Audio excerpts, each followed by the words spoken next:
یکی از شغل معمولی لولی این زرگری است. این شغل عبدالحکیم نصیرов را از دهه جوریز نه تنها در ناحیه وسیع بیرون از آن نامدار گردانیده بود.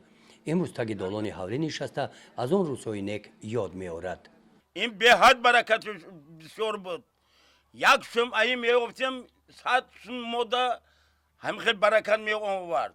ما حلال کار میکردیم، ای مهنت حلال مونه میگفتیم میخوردیم. ما هم که دولت دنیا من ایروی هم استاگی بود. اتری گشت و گدایی نداشتیم ما. فقط شب روز زرگری بود کارمان.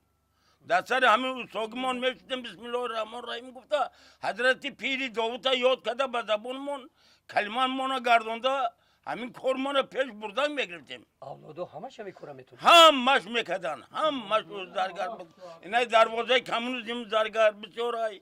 اینا کلخوش تومین در زرگرای نامدار بود. آدمای نامدار بودن. از شغل زرگری برای عبدالحکیم نصیرов خاطره‌های زیاد باقی ماندند. این اسباب و واسطه‌های کاریش بودند. دیر باز آنها رو کار نفرموده است.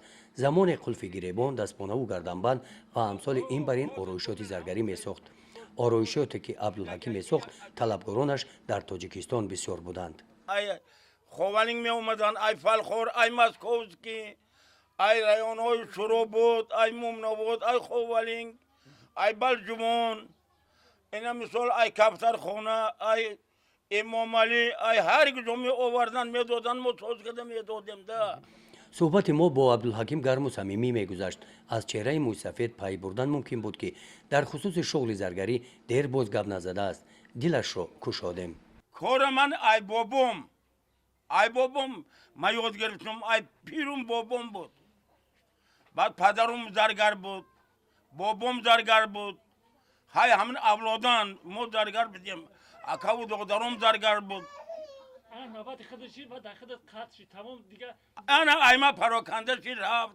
ای سال 1992 همین کم ترکه زمان ناتنجی شد. دیگه اینا خانه را 3 بار سیل برد. همین دکان زرگری ما 5 سیل گرفته بردگی بود. دیگه نکردیم. واقعه‌های سالهای 90 جنگ شهروندی به سر و سامانی‌ها و شغل لولی‌ها تاثیر رسانیدند. میگوید عبدالحکیم جای هنرمندی را مهاجرت عوض کرد. زرگری از بین رفت. اکو سال همین 92 کمتر همین ناتنجی شد. همین کارو ایدوس ما پراکنده شد. اگر یگان توجه ما بورین کار نمیکرد. نام به نام همین جگاه بود. خلق ملت ما بود. عبدالحکیم مقصد داشت که فرزندان هنر او را از خود نموده کسب باباگی را ادامه دهند، لیکن چنین نشد. بچه‌ام دا یون ندادم همین هنرم دا پیشم دا نشستن. ای من کسبه را یون نگرفتن. انا ایدوس ما چیزی می آمد کده می دادیم برای خلق ای ما بسیار منتدار بود. خوشبختانه پسرش طلبشاه همراه او است. زرگری کرده نتواند هم هنر دارد. استای ماشینی درزدوزی است. نیت هنری عطا باباگی خود ماخد کردنی هست. ایده که خیلی از آبچه‌سوش در کار ایده بهترین بسیار زبچه در کار. اگر این زرگری بهترین چیز است. زرگری هوزی که در همه جا زرگر قدری زرگر داره یگون کس نداره هوزی. مسعود پدرم خیلی نصیحت کرد. خیلی گفت بگی کسب ما را کار ما که دیگه راست دیگه چیزایی که آیت هم بود نیست هوزی. بعد من این ماشین ساز میکنم که میرم قشلو خودم اقصاخه هم اسکوده کار میکنیم. خش کنم خدا میشود که این کسبی گشت که گشت اولادو گشت میگن این کسبه باباگی ببگی آیا که 1000 مقصد کنی که کسب شایی مقصد میره کسب شو میکنه. این دنیا باشه اگر یک تزاد مهنتی یگید نمیشه برباد. در حیات لولی اگر امروز زرگری از بین رفته باشد صنعت سرودخوانی رشد دارد. لولی ها از قدیم به اسباب های خلقی توجه کلان داشتند. انور قربانوف نوازنده اسباب های خلقی می باشد. یک تزاد مهنتی یگید نمیشه برباد. بیشتر انا کلان ترکایی که خیلی ما با ممکن نبودیم یا مایدتر بودیم اونقدر عقل نداشتیم با کلانای ما اکو دوتاروی که میبودیم بونه بیشتر نمیوقته.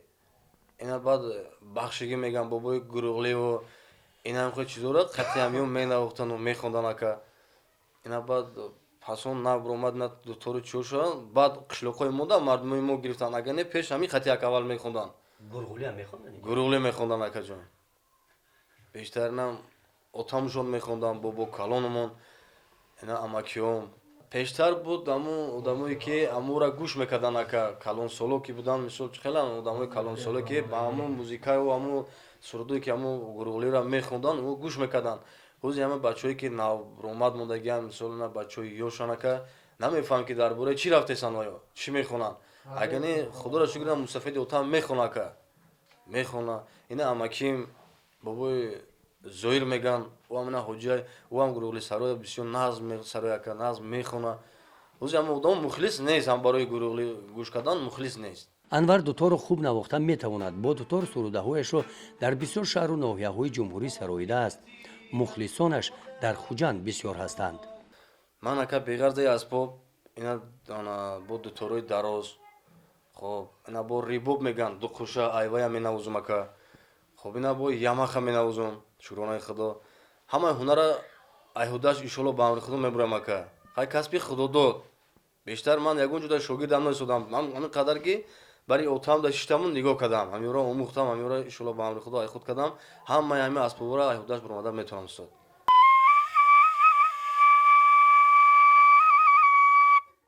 ҳамроҳ бо дутор найро ҳам лӯлиҳо хуб менавозанд шодмони чӯпон бо ин асбоб аз овони хурдӣ завқи калон дошт ина амаким бобои лошак ҳоҷак ӯ мегирифт думбурара мезад баъд вақте ки ӯ бас мекард атаи ман мегирифт чӯпон инам ҳардуш ҳам басак думбура мезаданд дутор мезаданд ина раҳмати бобои усмон ӯ гузашт ҳама ҳар се ака додару мештанд думбура қатӣ мехонданд халқ ҳама ҷамъ мешид гӯш мекан байдои амуро ҳозир нест ака ҳозир мода закасо дига пароканда шудагӣ халқ аймо дига гуфтанд ки ҳамин авлодо дига кор намекунанд намемонанд намеоянд хабар намегиранд дига ҳозирам кунум агар як дарак ман ёбанд халқ ай ҳама ҷо омаданг мегирад баъдака ман наметонам дига чашмом намебинам ҳозирам ҳамин бачаҳоро ёд мегум ки бушинем ба ҷамъ неки ҳамин касаба бисёр касабаи бобогӣ момагӣ момнай моро пӯшондак хӯрондак сер кард ишкамон сер буд танамон пӯшида буд ай қафоӣ кай одамо ҳурмат мекарданд ай рӯи ҳамин заргари мона мегӯфтанд ки ҳазор раҳмат ба ҳамин заргарҳои шумода ки одамои ҳалол тоза абдулҳаким носиров синаш наздик ба 70 расидааст дар хусуси заргарӣ дигар касе нест ки ин касабаро ба ҷавонон омӯзонад ӯ аз он афсӯс мехӯрад ки заргарӣ ҳамчун касабаи авлодӣ дар деҳаашон аз байн меравад هرچند امکی بالای دستاش بردارد دو دستی مبارکی پدر میفارد